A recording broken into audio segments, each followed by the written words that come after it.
sobre violencia familiar, abuso infantil, maltrato infantil y abandono. Entonces, toda esa área pasa por nuestras manos, por la gracia del Señor. ¿Sí? El Señor nos permite estar en ese lugar para poder solucionar. ¿Y qué responsabilidad? Tener que decidir el destino de un niño, tener que decidir el destino de una familia. A veces es necesario decidir cambiar a un niño, sacarlo del lado de su mamá y llevarlo con la abuela, con la tía, con su familia ampliada. Y a veces cuando no hay más familia, tenemos que buscar un hogar para ese niño. ¿Sí? Entonces hay un hogar cristiano en la ciudad, donde reciben a los chicos y están ahí por 90 días, y luego se ve qué hacer con ese niño. Pero qué importante que nosotros podamos orar por esos chicos, bendecirlos, ver la necesidad y poder restaurar su vida. ¿Sí? A veces si quedan en el lugar donde están, siguen siendo abusados, siguen siendo violados, siguen siendo maltratados. Entonces es necesario que tomemos autoridad y hagamos algo. Y sabe que el Señor me puso a usted y a mí en lugares de importancia. Si yo hoy en día tampoco tengo el cargo firmado, pero usted en el barrio donde usted está, usted puede ver cosas. En la familia donde usted está, usted ve cosas. Entonces comience a orar para cambiar situaciones. No es necesario tener un cargo para cambiar el mundo espiritual de un lugar. Entonces comience a orar por su cuadra, comience a orar por sus vecinos. Usted escucha, seguramente escucha malas palabras, escucha gritos, escucha violencia, ve situaciones. ¿Qué hacemos ante esas situaciones? Es tiempo que como iglesia tomemos autoridad y comenzamos a hacer guerra espiritual. ¿Sí? Vamos a ir cambiando la región donde estamos. Camine por su cuadra, recorra su barrio, bendiga. Señor, yo bendigo esta familia, yo bendigo estas casas. Pide la paz de Dios en el lugar donde usted está. Comienza a acercar al lugar. Y usted va a ir viendo cómo las cosas van a ir cambiando. Como el Señor va a ir colocando familias que sean de buena influencia. Amigos, si usted es un adolescente, un niño con problemas, déle una mano, aconséjele bien. Un buen consejo en el momento exacto salve a un niño de una situación de abuso, de una situación de maltrato, de la situación que sea. Tenemos autoridad en el nombre de Jesús para cambiar cualquier situación. Le voy a dejar al pastor porque si no se queja que después no le dejo hablar. Entonces le vamos a dejar nomás al pastor compartir.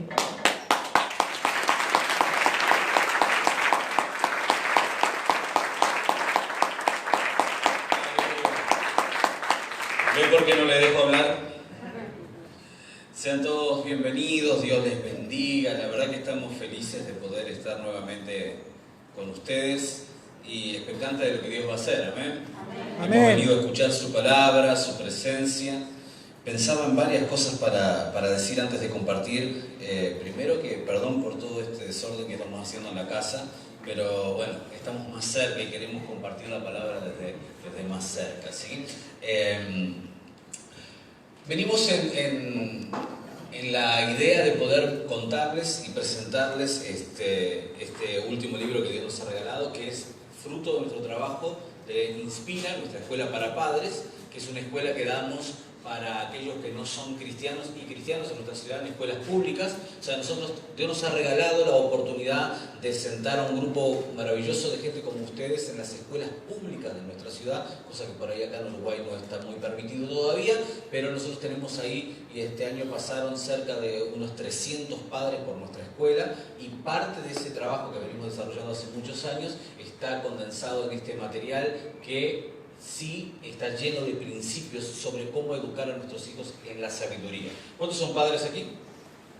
Porque tienen hijos que necesitan un milagro del Señor, están pidiendo y clamando: Señor, llévatelo, hace algo, cambialo. Bueno, este libro les va a ayudar. Así que quiero hacer 2 o 3 cosas. Número 1, agradecer a aquellos que han aceptado el desafío de poder de entrar en la preventa. La verdad que es una tremenda bendición, nos impulsa a seguir escribiendo. Número 2, agradecer a todos los que comparten nuestras cosas, le ponen me gusta, y eso nos ayuda muchísimo. Así que continúa haciéndolo. Usted nos sigue ahí por Instagram, por lo que sea, por las redes que sea. Yo veo a veces algunos mensajitos. Cada me gusta suyo es una motivación extra, pero es que otra persona también lo pueda conocer. Número 3, y por último, quiero pedirles un favor especial. A mí me alegra que el pastor Jorge esté escribiendo y me bendice lo que escribe. Amén a eso.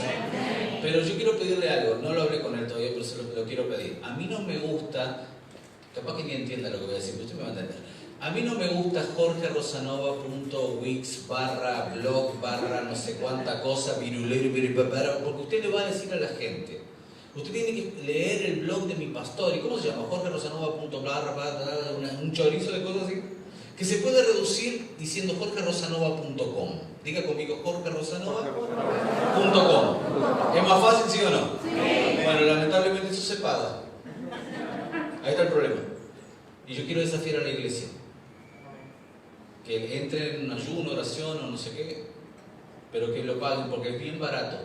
Pero con el .com, lo que pasa es que cualquier persona que ponga Jorge Rosanova en el mundo le va a salir ese blog. ¿Me explico? Y nosotros estamos en un tiempo donde la globalización es muy mala para un montón de cosas, pero muy buena para otras, y la palabra predicada en esta casa tiene que afectar a las naciones. ¿Amén eso? ¿Se compromete? La próxima vez que volvamos, .com, Jorge. ¿Está? .com. Vamos a trabajar para eso. ¿Amén? Bien. Yo quiero compartir con ustedes, la verdad que vengo orando y pidiéndole al Señor, y creo que voy a hacer una ensalada de mensajes, pero quiero compartir algunas cosas que el Señor ha puesto en mi corazón, que tienen que ver con esta cuestión de familia, que tienen que ver con esta cuestión de... ¿Y por qué nosotros hablamos de familia? Bueno, sencillamente porque hemos entendido que si las cosas andan bien en casa, el resto anda bien, ¿sí o no? Puedes tener problemas en el trabajo, puedes tener problemas en la empresa, en el negocio, puedes tener problemas en la iglesia, pero cuando vos llegas a tu casa cerrada la puerta y vos estás bien en casa, todo lo demás fluye. Cuando los hijos están en sujeción, los esposos se aman, cuando hay fidelidad, cuando hay buenos principios, las cosas funcionan de manera diferente. Por eso yo quiero que usted abra su Biblia en Proverbios capítulo 4, versículo 7. Vamos a orar y luego de eso vamos a ministrar a las familias en el nombre del Señor. Proverbios 4, 7, ¿lo tiene? Dice... Hay que subirlo, ¿vale? Muy bien, están grabando, creo, ¿no? Por eso. Sabiduría ante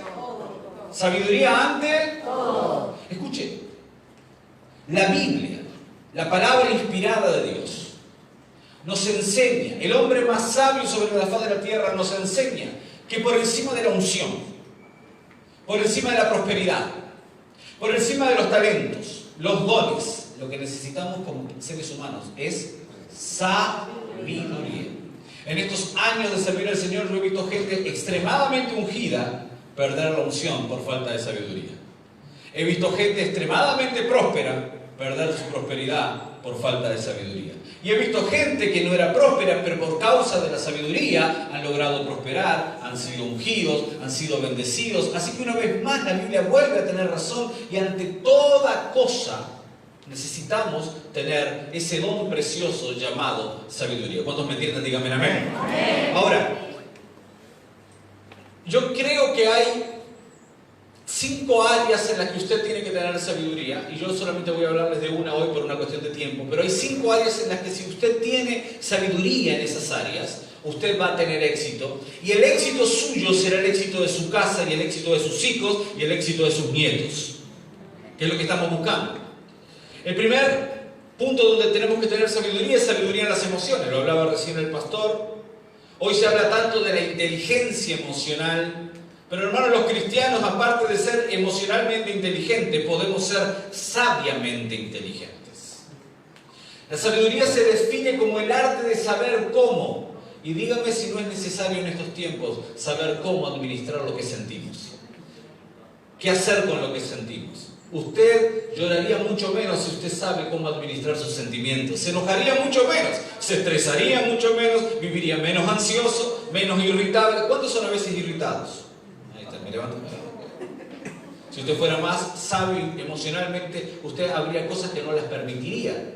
Entonces, sabiduría en el área emocional. Otro de los puntos en los cuales necesitamos tener sabiduría es en el área económica, ¿sí o no? Usted sabe que uno de los causales mayores de divorcio en el Uruguay, en la Argentina, en el mundo entero, tiene que ver con la mala administración del dinero. ¿Cuántos quieren mejorar su economía? ¿Ganar más o vivir mejor? Ese es el tema. sabiduría en lo económico. También otro de los puntos en los cuales necesitamos tener sabiduría en nuestra vida tiene que ver con la sabiduría con respecto a las relaciones. La Biblia dice que nosotros tenemos que ser sabios con los de afuera. Hay gente con la que usted le puede permitir el ingreso de su casa y hay gente que no. Hay gente que usted le tiene que cerrar los oídos. Ay, pero es mi primo. Bueno, puede ser su primo, pero ciérrele los oídos porque lo está contaminando. Usted tiene que saber cómo se relaciona con los de adentro, y a veces también hay que ser sabio con los de afuera, pero también a veces con los de adentro de la iglesia, ¿sí o no? Sí. O esta es la iglesia perfecta, son todos hermanos preciosos, todos se aman, todos son maravillosos. No, en la iglesia a veces uno tiene que ser sabio con sus hermanos. Entonces, sabiduría con respecto a lo relacional. Cómo nos relacionamos, con quién nos relacionamos y cuándo nos relacionamos, con quiénes nos relacionamos.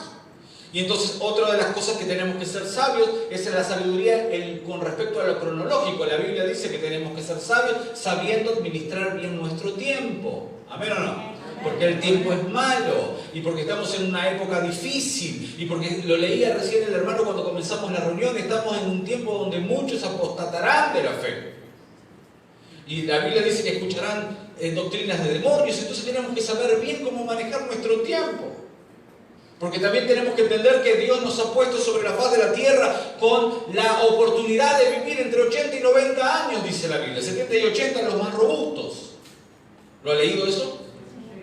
Y entonces se nos va la vida, y se nos va muy rápido la vida. Porque cuando uno tiene 18 y dice, uy, tengo toda la vida por delante, pero de repente te das cuenta que llegaste a los 20. Y llegaste a los 40 y vos no te diste cuenta.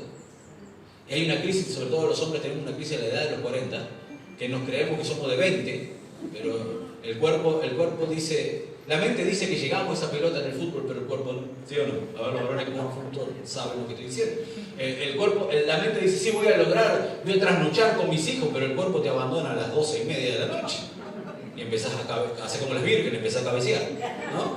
Y entonces tenemos que ser sabios y tenemos que saber cómo manejar el tiempo, pero hay un área en la cual necesitamos extrema sabiduría, que es en el área de la sabiduría familiar, es en el área de la familia. Porque la primera iglesia que vos y yo tenemos es la iglesia de nuestra casa. Y porque el apóstol Pablo le enseñó a Timoteo que en los últimos tiempos vendrían tiempos sumamente peligrosos. ¿Leyó ese versículo alguna vez? Tiempos extremadamente peligrosos. Y en esos tiempos extremadamente peligrosos habría gente que sería amadora de sí misma. Y habría gente que sería ególatra, habría gente hedonista, habría gente amadora de los deleites más que de Dios, dice la carta de Timoteo. Pero también dice la Biblia que la estrategia de ese tipo de gente es meterse en las casas. Usted léalo, no tengo tiempo, por eso estoy mezclando mensajes aquí, pero quiero llevarlo a un punto. La Biblia dice que la estrategia de este tipo de gente es meterse en tu casa. Van por tus hijos. Van por tus nietos. Aquí en Las Piedras, en Montevideo, en todo el Uruguay, en toda América Latina, hay una filosofía y una maquinación demoníaca por tratar de meter ideologías y filosofías erróneas dentro de nuestros hogares. Lo hablaban los hermanos antes de comenzar la reunión, ideologías de género. Yo vengo de compartir en la ciudad de Piriápolis y les compartí a los hermanos cómo fueron cambiando, y hay una guerra, se llama una guerra semántica, que tiene que ver con una guerra de palabras, pero una guerra de significado de palabras. Y hay una crisis semántica, y esa crisis implica que, por ejemplo, antes nos decían a nosotros, bueno, tenemos que tolerar a los homosexuales. ¿Amén? Pero ahora la cosa cambió. Ya no hay que tolerarlos, hay que valorarlos. Y usted dice, bueno, pero pero no es lo mismo. Tolerar es una cosa, pero valorar, aplaudir, puntuar, fomentar, levantar, alabar es otra historia. ¿Me está entendiendo lo que estoy diciendo? Y pasamos de la tolerancia a la alabanza en un instante. Y entonces todo eso se está metiendo en nuestra casa. El otro día estábamos en Navidad en una piscina y yo estaba disfrutando del agua. Mi hija de 4 años estaba dando vueltas por ahí y estaba jugando con una nena que había conocido en el lugar de las cabañas con los walkie-talkies. ¿Sabe lo que es el walkie-talkie, no? Todavía existe eso. Bueno, y se escucha. Vení a mi cabaña, le dijo la nena, que te voy a presentar a mis 2 mamás. Y yo paré la oreja y dije, ¿qué? Vení que te presento a mis 2 mamás. Y entonces vino mi nena corriendo de 4 años y me dijo, papá, ¿puedo ir a la cabaña de ella que me va a presentar a sus 2 mamás? Claro, mi nena de 4 años la primera vez que escucha que hay una amiguita que tiene 2 mamás. Y entonces la otra le decía, pero no tiene nada de malo. ¿qué voy a hacer? Porque mi hija de 4 años o la crío y le enseño de que le ponga las manos y le diga fuera bicho, fuera Satanás y la reprenda a la niña, o que le predique. ¿Qué es lo que va a hacer? Solo tiene 4. Y ese es el mundo en el que estamos viviendo. ¿Me está entendiendo lo que estoy diciendo? Va a llegar sus hijos de la escuela y le va a decir, mi amiguito me invitó al cumpleaños. ¿El cumpleaños es de cumpleaños de quién? De fulanito que tiene 2 papás. El otro día salía en Clarín, en el periódico más importante de la Argentina, que una mujer está enamorada y se quiere casar y está pidiendo permiso para casarse con una estación de tren. No sé si me está entendiendo. Y usted dice, sí, con una estación de tren. Y todos nosotros que nos reímos somos trenefóbicos, odiadores de las estaciones de tren, porque ella tiene la libertad de casarse con quien quiera. ¿Me está entendiendo lo que estoy diciendo? Y ese es el mundo en el cual se están metiendo en nuestras casas, y para eso usted y yo necesitamos sabiduría, para cómo criamos a nuestros hijos, cómo los formamos, cómo les enseñamos. Por eso la palabra del Señor dice sabiduría ante todas las cosas y sobre todas tus posesiones adquiere, ¿qué cosa? En el área familiar también. En el área familiar también. Por eso es importante instruirse, por eso es importante aprender, y por eso es importante escuchar palabras como esta. Usted sabe que en la Argentina el 50% de los matrimonios, hay un índice que explica que si se casan 5, se divorcian 5. Pero en Uruguay, si se casan 5, se divorcian 4. Y una de las razones por las cuales la gente se divorcia y las familias se separan con todo lo que eso conlleva, es justamente por la falta de sabiduría en cuanto a cómo se relacionan. Y entonces, si nosotros queremos ser una iglesia, y yo creo que esta casa es una iglesia que va a traer palabra y transformación a las piedras. Amén. Tenemos que ser una casa de sabiduría. Y tenemos que ser una casa que conoce la palabra. Y no es casualidad los escritos del apóstol. Porque lo que necesitamos es llevarle a la gente un mensaje vívido pero práctico. Porque esta es una generación pragmática que le busca la utilidad a las cosas. ¿Me está entendiendo? Díganme. Entonces necesitamos tener sabiduría. Necesitamos empezar a mostrar otras cosas. Y necesitamos mostrar, hermanos queridos, que la sabiduría es aplicable al siglo XXI y que la palabra de Dios y los principios eternos de Dios funcionan en tu vida, en tu casa y con tus hijos. Porque el evangelio que lee la gente del siglo XXI en las piedras no es el evangelio que vos tenés entre tus manos. No es el evangelio que vos tenés en tu celular. El evangelio que está leyendo la gente que está en esa puerta para afuera sos vos. El apóstol Pedro dice que nosotros somos cartas leídas por todos. La gente está mirando que vos sos un cristiano que venís domingo tras domingo o viernes tras viernes a este lugar a recibir palabra, pero por ahí hay cosas que todavía no te están funcionando. ¿Cuánto me están entendiendo? Amén. Necesitamos sabiduría. Diga conmigo sabiduría. Sabiduría. Hermano, necesitamos que las cosas... Yo necesito y usted necesita y esta iglesia necesita que familias sean levantadas, transformadas por causa de la palabra para que la gente vea.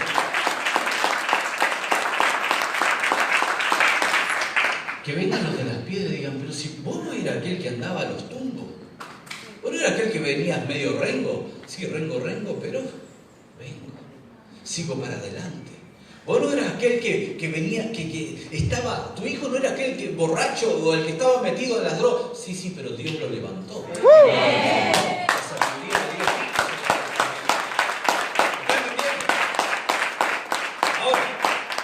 Hay cosas que tenemos que entender. Y hay algunos principios que tenemos que aprender.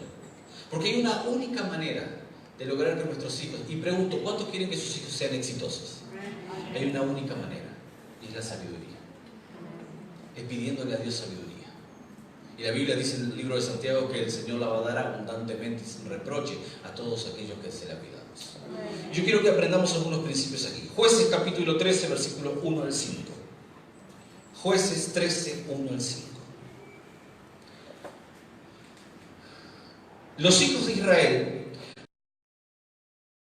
Jehová, Y Jehová los entregó en mano de los filisteos por 40 años. Y había un hombre de Sora, de la tribu de Dan, el cual se llamaba Manoah, y su mujer era estéril, y nunca había tenido hijos. A esta mujer apareció el ángel de Jehová y le dijo: he aquí que tú eres estéril y nunca has tenido hijos, pero concebirás y darás a luz un hijo, y ahora pues no bebas vino, ni sidra, ni comas cosa inmunda, porque he aquí que concebirás y darás a luz un hijo, y navaja no pasará sobre su cabeza, porque el niño será nazareo a Dios desde su nacimiento, y él comenzará a salvar a Israel de la mano de los filisteos. Esto es una historia bien parecida a nuestra época. Dios se sigue valiendo de familias que parecen desarmadas. Dios se sigue valiendo de gente vil y para avergonzar a lo que es o a lo que se cree ser. Dice que la madre de Sansón, que es la historia esta, era una mujer estéril, nunca habían tenido hijos. Y no tener hijos y la esterilidad en aquellos tiempos, hermano, era peor que la peor de las lepras. Porque se medía el éxito familiar por la cantidad de hijos que uno tenía. Y entonces en esa gente con la cual era rechazada seguramente socialmente, Dios se vale para levantar a una mujer, a un hombre, y el fruto de ese amor, un hijo que comenzaría a traer salvación al pueblo de Israel.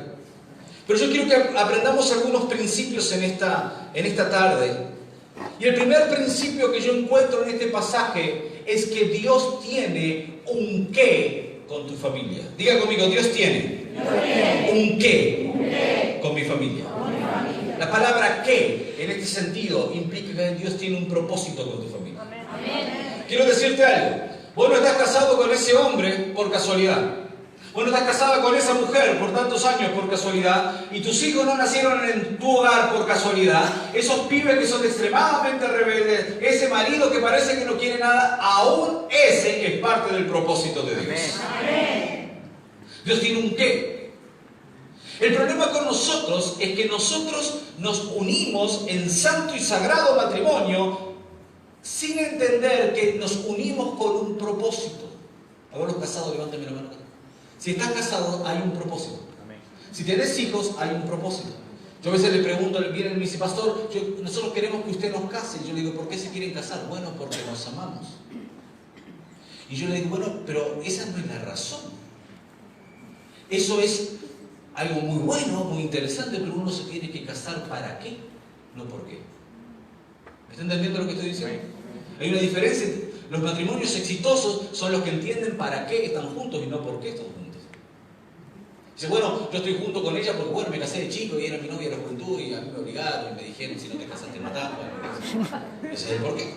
Pero de repente a vos se te baja la revelación y entendés que en realidad Dios te ha unido con un propósito y Dios tiene un qué para tu familia. Y Dios te ha dado ese hijo porque tiene un propósito, y tu hijo es un hijo de propósito, y tu hija es una hija de propósito, y tu nieto es un nieto de propósito.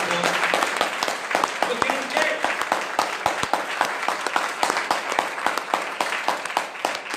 ¿Y por qué me lo dio tan rebelde, pastor? No sé, pero Dios tiene un qué. Dios tuvo un qué con el hijo pródigo. Y Dios tuvo un qué con el hermano mayor. Y Dios tuvo un qué con esa familia. Y Dios tuvo un qué con la familia de Sansón. Dios tiene un propósito. Dios tiene algo que hacer con tu familia.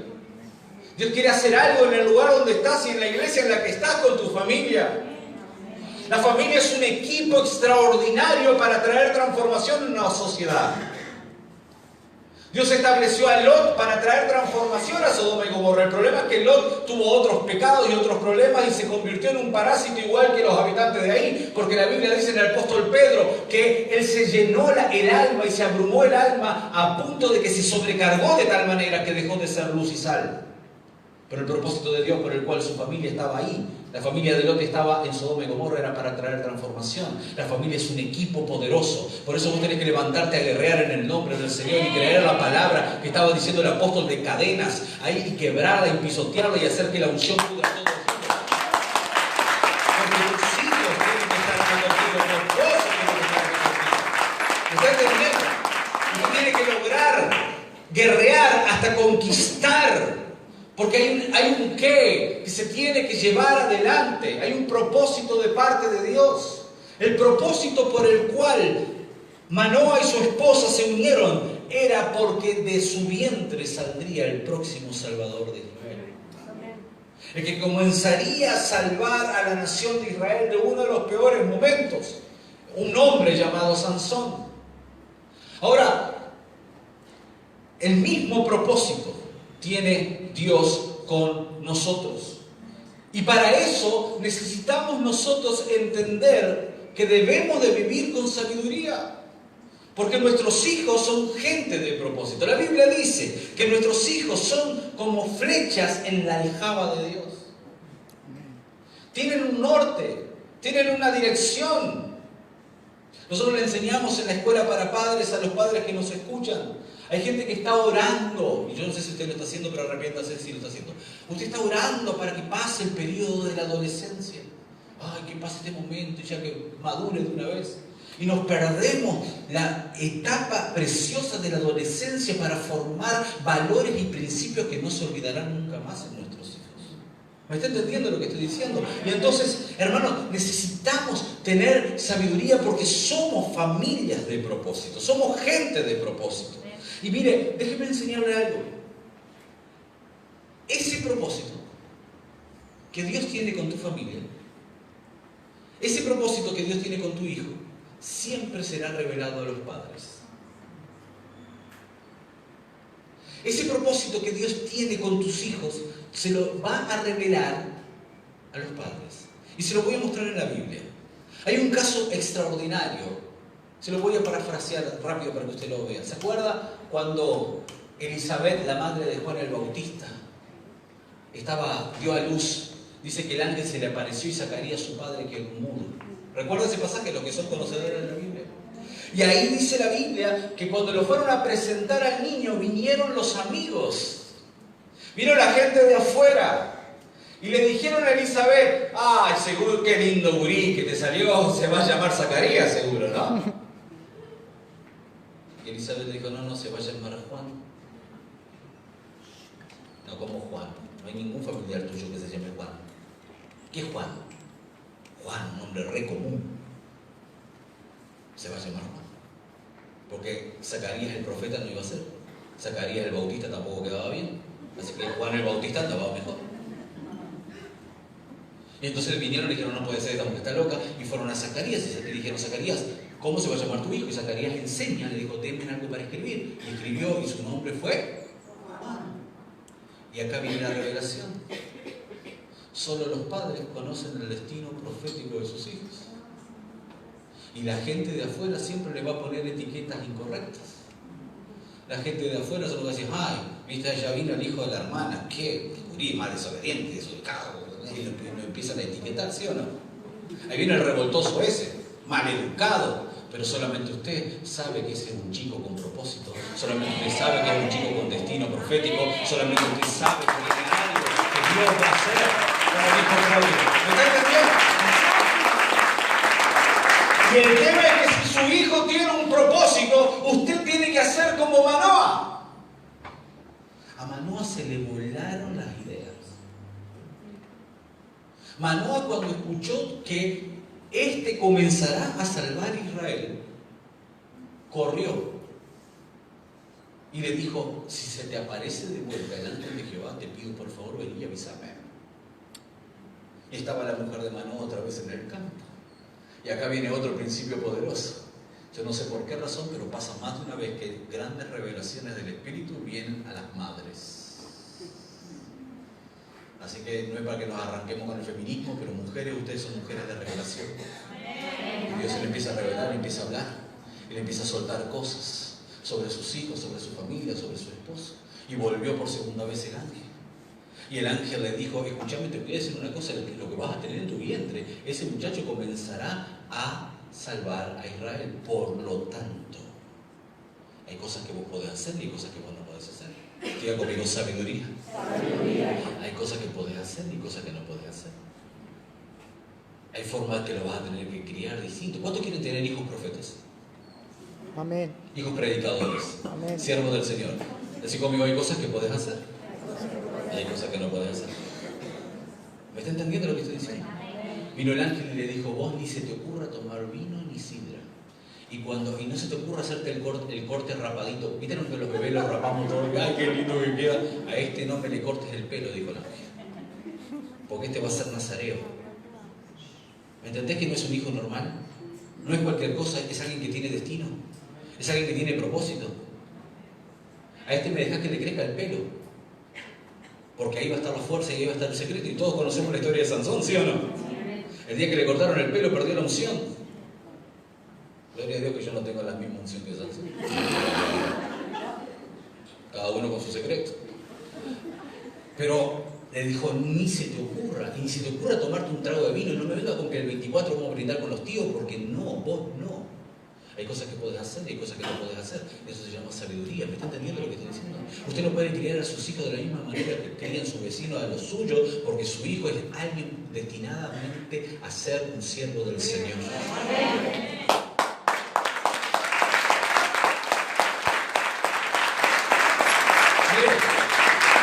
Usted tiene que encontrar un lugar profético en su casa.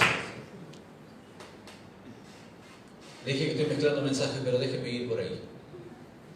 Me encanta la historia de Felipe. Dice la Biblia que Felipe era uno de los diáconos llenos del Espíritu. Y Felipe era un hombre tan poderoso en el Espíritu. Y dice la Biblia que era hospedador, porque cuando el apóstol Pablo andaba dando vueltas por ahí, se quedaba en la casa de Felipe. Y lo interesante de la historia de Felipe es que no habla nada de la mujer. Habla de él.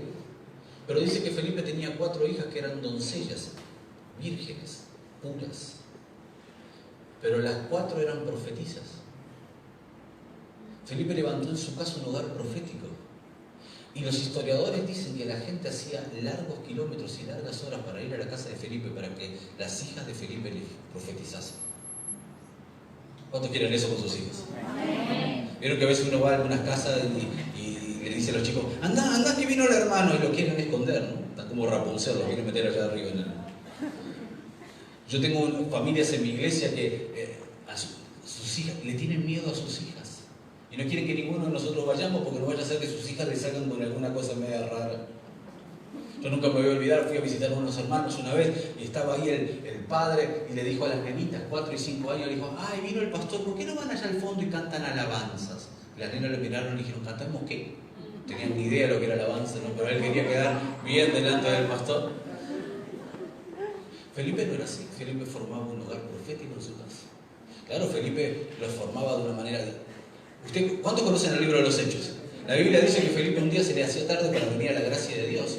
Y entonces dijo, Señor, yo no llego, el colectivo no pasa, el urbano me deja tarde, así que hace algo, por favor. Y dice la Biblia que el Espíritu Santo lo tomó y se lo llevó, ¿sí o no? ¿Conoce la historia? ¿Usted qué piensa que hizo Felipe cuando llegó a la casa? Dijo, bueno, sabe. Le empezó a ministrar a las hijas. Ay, papá, qué temprano que llegaste a casa. Y sí, porque vine en el Espíritu. ¿Cómo que viniste en el Espíritu? Sí, no, el Espíritu me trajo. A ver, ¿cómo será eso? ¿Me está entendiendo lo que estoy diciendo? Les formaba lo sobrenatural.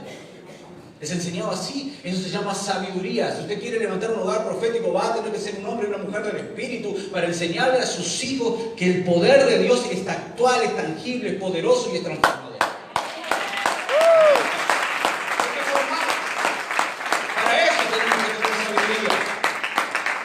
Y usted tiene que ser un vigía de su casa. Hay cosas que usted no puede permitir que entren, hermano. La música. Usted sabe que uno de los planes demoníacos de este tiempo es la hipersexualización de los niños. Hacen que niños de 6, 7 años bailen de manera sensual como bailaría una bailarina profesional. Niñas que se visten como mujeres que ejercen algún tipo de profesión ilícita. ¿Me está entendiendo lo que estoy diciendo? Lo festejan, lo celebran, lo promueven.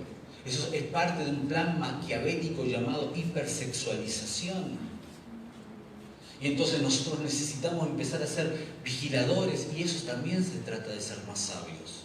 Ser sabiamente, tener sabiduría familiar. ¿Me está entendiendo lo que estoy diciendo? Porque Dios tiene un qué contigo. Porque Dios tiene un qué con tu familia. Porque sos una familia de propósito y de destino.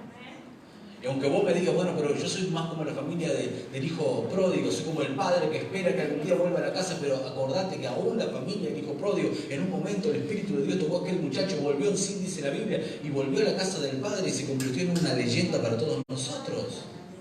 Es una historia inspiradora que ha traído a millones de personas a los pies de Cristo, gracias a un muchacho que una vez se arrepintió y que tuvo que pasar por un proceso. Déjame decirte algo, hay gente que está pasando por esas cosas acá. La Biblia dice que cuando el hijo pródigo volvió bueno y sano. ¿Se acuerdan? Dice, ¿por qué mataron al becerro gordo? Porque hemos encontrado a tu hermano y está bueno y sano. ¿Cómo bueno y sano si tenía olor a chancho y tenía hambre y estaba flaco? Es que a veces los golpes te vuelven bueno y sano de acá. De acá. Humildad suficiente para reconocer que estabas mejor en la casa de tu padre que afuera. Entonces, eso es lo que está pasando con algunos de ustedes. Pero sabiduría de Dios para entender los tiempos en los que estamos viviendo. Y Dios siempre te va a revelar a vos como padre cuál es el destino de tus hijos. No permitas que la gente te lo etiquete. Cuando vengan a la escuela y digan, ay, este es un retrasado mental. No es un retrasado. Es un adelantado. Usted no lo está entendiendo, porque a Einstein también dijeron que era un retrasado y mire cómo terminó la cosa. Este no entiende nada, claro, no entiende nada porque quizás tenga una inteligencia múltiple o superior a la suya, pero sí entiende.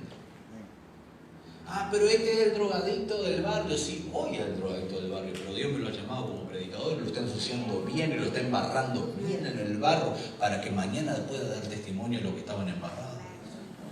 ¿Está acá conmigo? Entonces, para eso. Y como Dios tiene un qué, también tiene un cómo. Y esa es sabiduría. Y eso es lo que usted y yo tenemos que empezar a pedir. Vino el Señor y le dijo, tu hijo comenzará a salvar a Israel. Y yo no sé, pero qué bendición sería escuchar la voz del Espíritu diciendo, tu hija traerá transformación a su generación. Tu hijo comenzará a bendecir a su generación.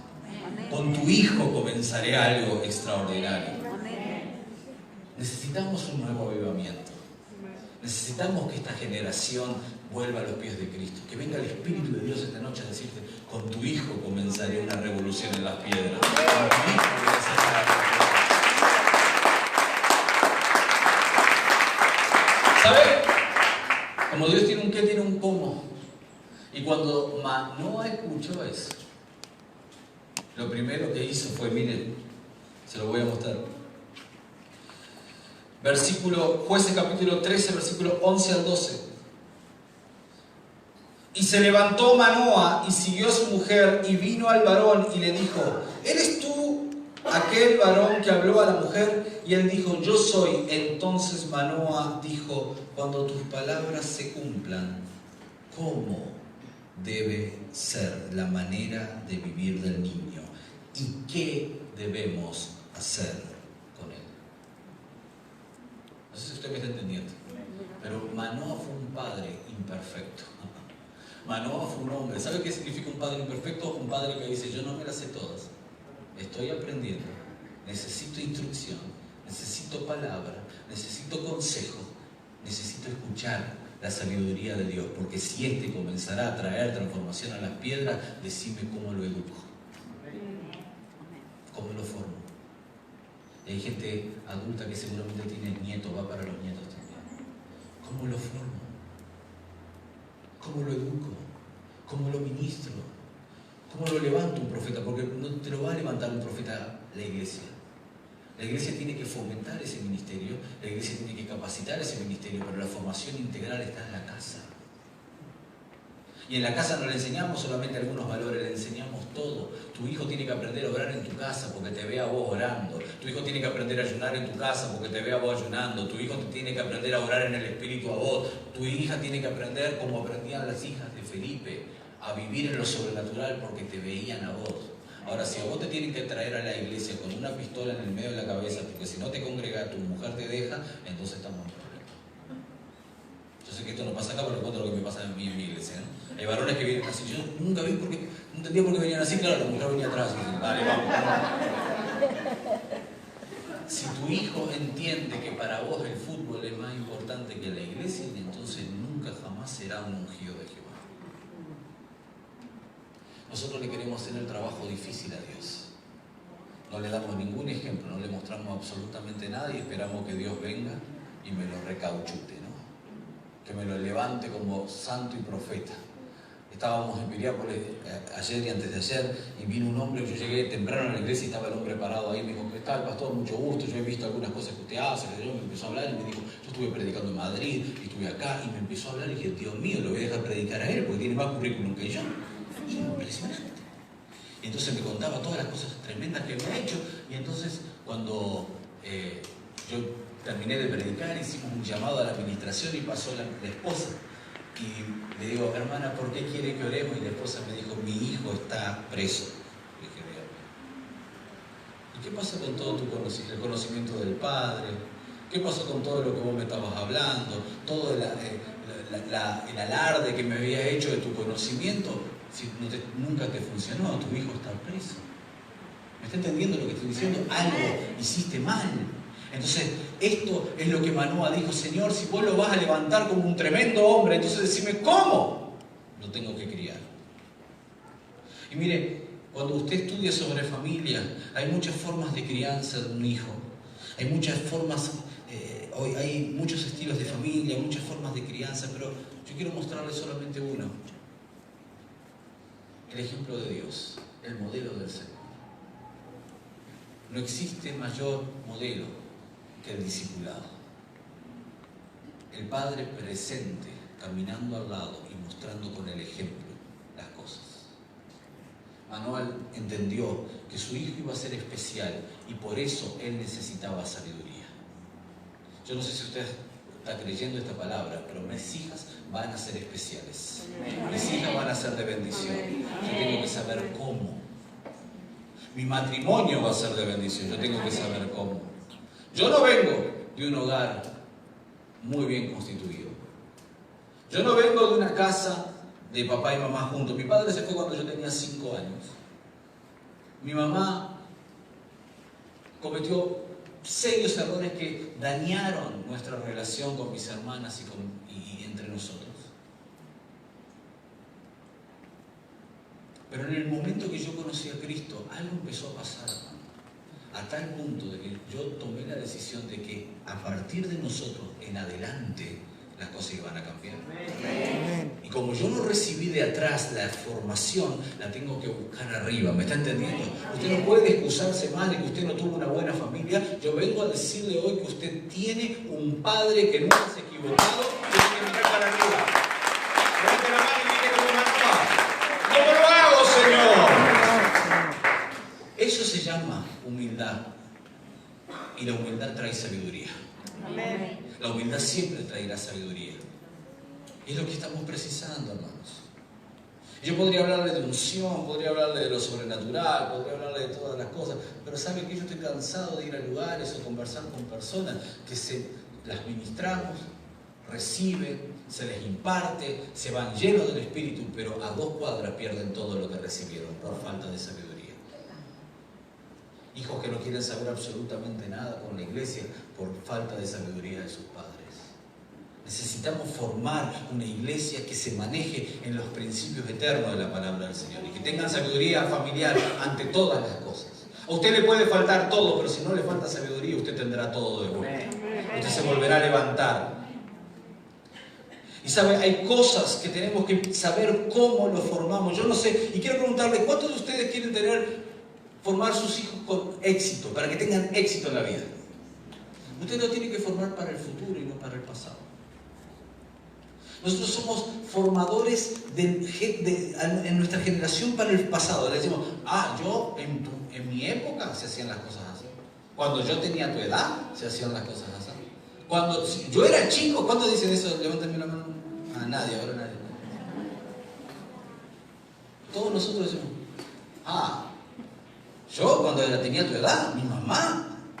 Y queremos formarlo como era antes. Y usted sabe que el mundo cambió, ¿no? ¿Cuántos tienen hijos de 10 años? 10 años. ¿Es niño o adolescente? Adolescente. La Organización Mundial de la Salud dice que la adolescencia comienza con los 10 años. Ay, pero es el nene. No es el nene, anda volando. Y cuando usted se descuida, agarra su celular y se mete en lugares que usted no tiene la más pálida idea. ¿Sí o no? Mi hija de 4 años maneja YouTube mejor que yo. Y mi hija de 4 años va la otra vez tuve que explicarle. fue a la televisión, a una tele, plasma, y hacía así. Digo, ¿qué estás haciendo? Claro, quería agrandar las pantallas. Yo tengo una foto, no se la traje para mostrar, pero mi hija de 4 meses usaba el celular y se sacaba fotos con el palito selfie. Yo se las voy a mostrar algún día si quieren. Ella está acostada así y viendo su cara y apretaba un botón y se sacaba fotos y sonreía 4 meses. Son nativos digitales. Usted no lo puede formar con las cosas prehistóricas que nos formaron a nosotros. ¿Me está entendiendo? Ay, mi amor, toma, jugá con los cubitos que eran de la abuela. Te los prenden fuego y lo ponen en su historia. Mi hija de 4 años tiene Instagram.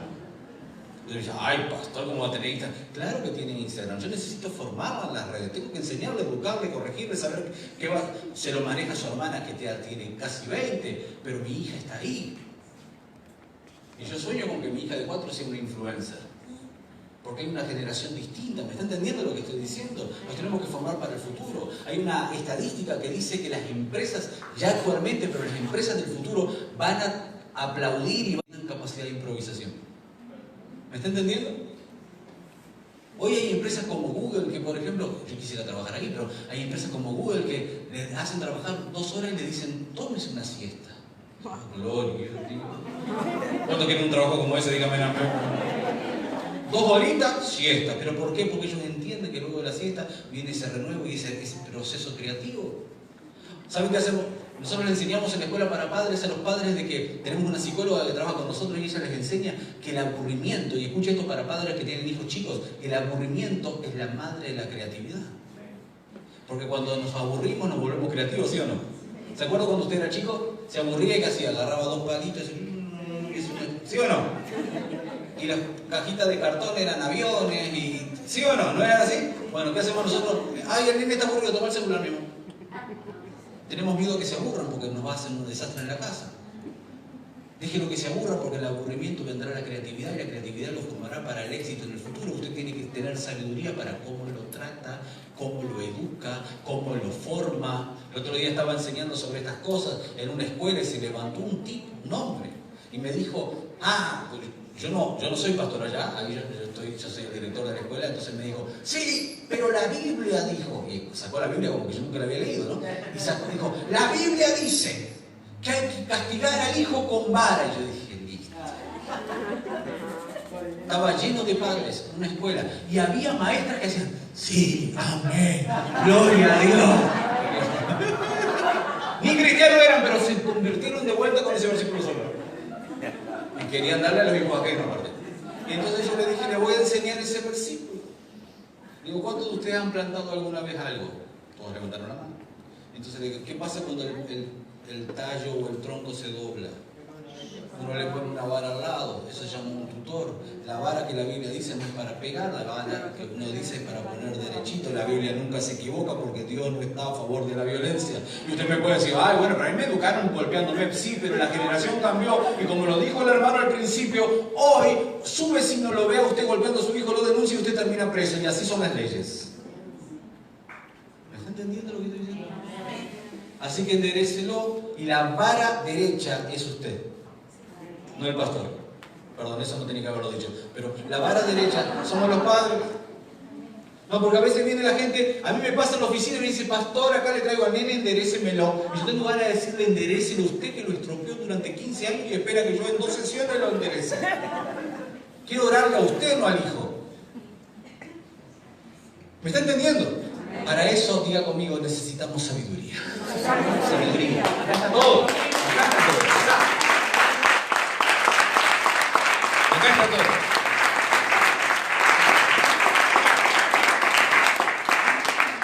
Hay un autor americano que dice, prepara a tu hijo para la vida y no la vida para tu hijo. Nosotros le queremos llenar todos los caminos, ¿no? Ay, al nene le hicieron bullying en la escuela, vamos a cambiarlo de escuela.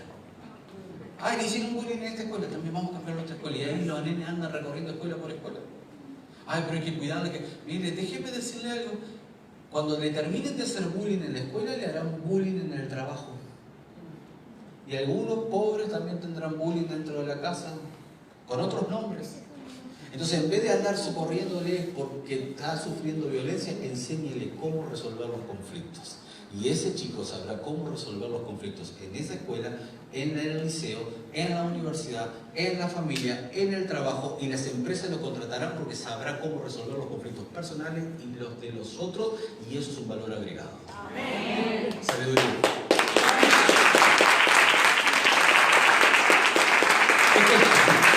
A veces yo veo, es que yo no quiero que mi nene sufra, porque yo no quiero que haga nada, porque yo hice tantas cosas en la vida. Mi mamá me hacía trabajar, entonces yo ahora quiero que el nene descanse. ¿Cuánto tiene el nene? 45 años. No sabe lavar el plato, no sabe cocinar, no sabe barrer, no sabe hacer absolutamente nada. Y hermano, ¿saben por qué se divorcian? Porque son inútiles. Entonces se casan y dicen, mi amor, cociname. Ah, yo no cocino, yo nunca cociné. Pero te amo, no tengo hambre. Acá conmigo. Sabiduría. ¿Cuánto quieren que el matrimonio de sus hijos ande bien? Enséñenle ahora a cocinar, a lavar, a planchar. Ahora. Yo escribo en este libro y les muestro cómo hacen los judíos. Usted sabe que los judíos tienen en sus negocios, agarran al niño y lo ponen al lado. Y hay una anécdota bien interesante que dice que un padre judío le decía a su hijo, ¿ves ese uruguayo? ¿Y ves a su hijo? El uruguayo me está trayendo la plata y el hijo te la va a traer a vos. Y lo enseñan con mentalidad, y a nosotros los uruguayos no nos gusta eso, no queremos manifestar, pero así les están enseñando. ¿Me está entendiendo lo que estoy diciendo? Con mentalidad empresarial, donde yo tendré el negocio y vos me vas a traer tu dinero y yo voy a crecer mientras vos vas a ser un consumista. Ahora, la bendición de Jesucristo es que nosotros somos injertados en la vid verdadera, que son ellos, y nosotros podemos acceder a la misma palabra, la misma bendición, y gracias a Jesucristo podemos tener los mismos derechos, los mismos beneficios. Todo lo mismo. Aprenda de la palabra. Aprendamos de la palabra. Pero para eso hay que ser como Manoa. Señor, si vos tenías un qué con mi familia, decime cómo lo hago. Y entonces vino el Señor y le dijo, no, Sidra, no vino. Y yo no estoy hablando en contra de que usted pueda tomar, eso es otro tema. Le estoy hablando de estrategias de acuerdo al plan profético que Dios tiene con su familia. Amén. Yo hablé con mis hijas, mi hija tiene 19 años. Yo cuando me enteré que iba a ser padre de una nena, decidí fundar el primer convento de monjas evangélicas. Pero no funcionó, y Dios me dio 3 hijos. Así que si usted se quiere afiliar, después hablamos después. Pero yo hablé con mi hija. Y mire, ore por mí, por favor, porque yo le dije a mi hija de 19 años, hace unos años atrás, vos no tenés permiso para ponerte de novia antes de terminar la facultad. El problema es que termina el año que viene. Así que estoy inventando otra excusa. Le estoy por pagar una nueva carrera de 10 años o menos, medicina con neurocirujano va a ser. Pero yo le empecé a formar a mi hija así. Y a veces con la del medio, yo tengo una hija nacida en Montevideo, una hija nacida en Encarnación, Paraguay, y una hija nacida en Argentina. Así que imagínense todo eso, cuestiones culturales, genéticas, toda esa historia. La del medio a veces me dice, pero papá, mis amigas salen y las dejan volver a las 6 de la mañana. Y yo le digo, pero nosotros somos distintos. Pero papá, mis amigas el otro día apareció mi hija con un piercing. Se lo puso en el ombligo. Y yo casi me agarra, no sé, todos los demonios juntos. Y lo peor de todo lo descubrimos a través de la directora de una escuela importante donde nosotros hacemos Inspira. Y entonces vino la mujer y dijo, ay, yo sé que ustedes trabajan con los padres, y yo sé que ustedes le enseñan, pero yo no sé si Melanie les dijo que se puso un piercing. Y mi esposa casi se la traga a ella, ¿no? Yo sé que hay chicas acá que están siendo tocadas por el Señor, y hay madres que también. Pero para nosotros fue un tema, pero no por el piercing, sino fue porque lo hizo escondida. Y entonces yo iba en el auto y le digo, ¿qué tenés acá? Que veo un bulto. Y me dijo, ¿dónde? No, y yo veo que hay un bulto ahí en tu ombligo. No, nada, levantate el buzo, le dije. Y quedó del color rojísima. Y me dijo, no, pero levantaste el buzo. Y cuando se levantó el buzo, tenía un bulón de camión. Y bueno, muy bien. partir de ahora vamos a hablar de manera distinta. Así que si vos sos adulta para poder ponerte un piercing sin mi consentimiento como tu padre, entonces sos adulta para empezar a lavarte las zapatillas, hacer esto, hacer lo otro, hacer aquello, hacer aquello. A las pocas horas me trajo el piercing, era mucho más barato sacarse el piercing que hacer todo lo otro.